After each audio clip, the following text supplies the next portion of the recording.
오늘은 느헤미야 11장의 말씀을 전하도록 하겠습니다.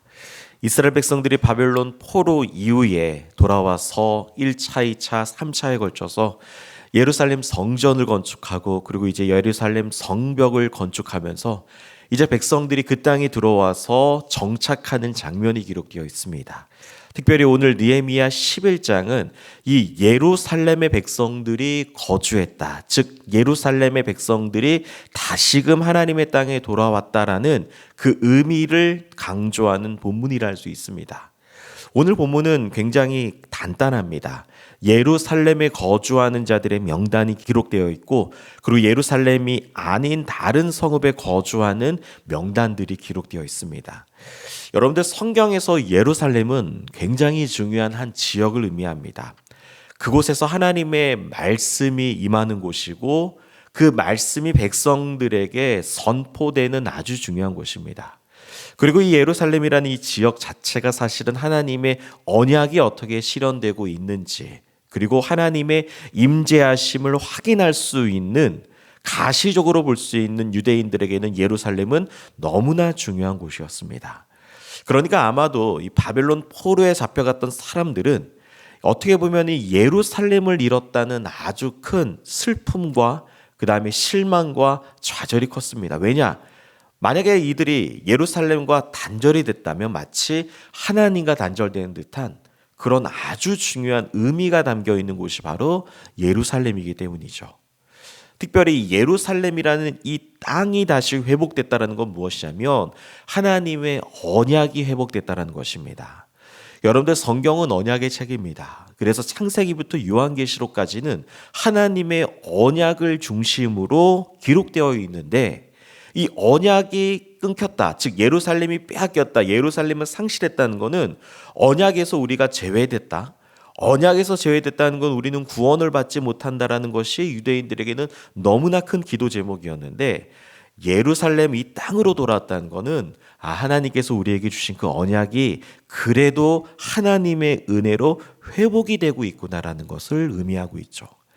그리고 또한 오늘 본문에 보면은 제비뽑기를 통해 예루살렘에 거주하는 사람들을 정하는 장면이 나옵니다.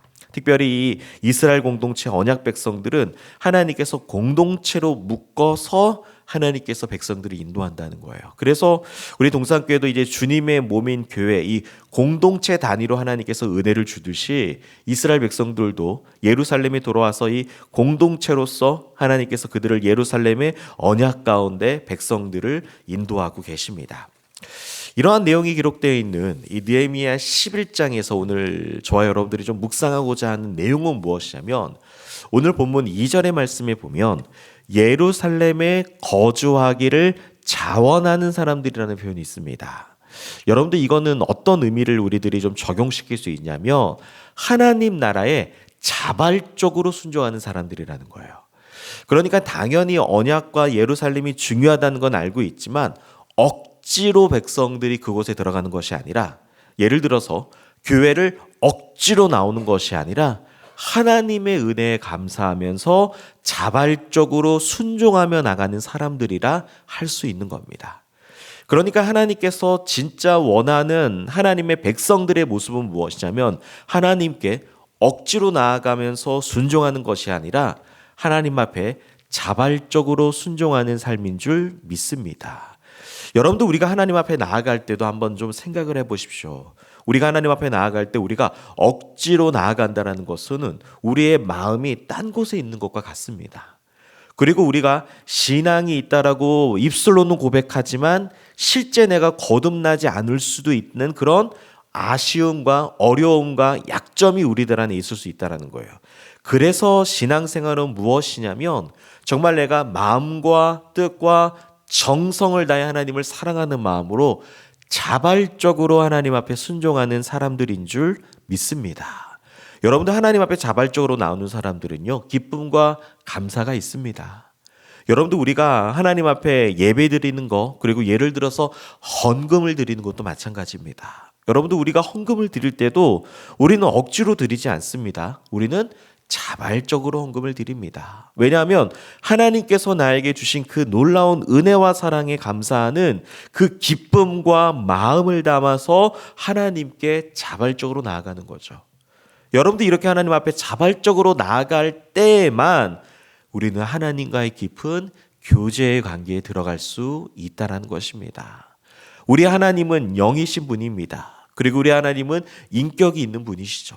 그리고 삼위일체 우리 하나님은 공동체로서 한 분 하나님으로서 주님의 몸인 교회를 통해서 하나님의 언약, 하나님의 복음을 우리에게 주시는 그 분께서 우리가 껍데기로 억지로 나아갈 때는 우리가 하나님을 만날 수 없습니다. 그래서 우리는 교회에서 신앙생활할 때 어떤 질문을 많이 던집니까? 당신은 하나님을 인격적으로 만나봤습니까? 인격적으로 만났다는 게 무엇이냐면 바로 내가 자발적으로 하나님 앞에 인격적으로 하나님 앞에 순종하는 삶이라는 것입니다. 오늘 이스라엘 백성들이 바벨론 포로를 끝나고 어떻게 보면 바벨론에 그대로 남는 게 편할 수도 있습니다. 70년이라는 시간 동안 모든 것이 익숙해졌기 때문에 그럼에도 불구하고 힘들게 짐을 싸서 돌아와서 그 예루살렘에 정착할 때 내가 하나님 나라에 들어가겠습니다는 그 자원하는 심령이 하나님께서 오늘 복을 주셨다고 말씀하셨습니다. 오늘 이 하루도 마찬가지입니다. 억지로 하나님께 예배하며 찬양하는 자들이 아니라 하나님 앞에 자발적으로 순종하며 하나님을 위해 하나님 나라를 위해 헌신하는 우리 동산의 모든 성도님들이 되시기를 간절히 소망합니다.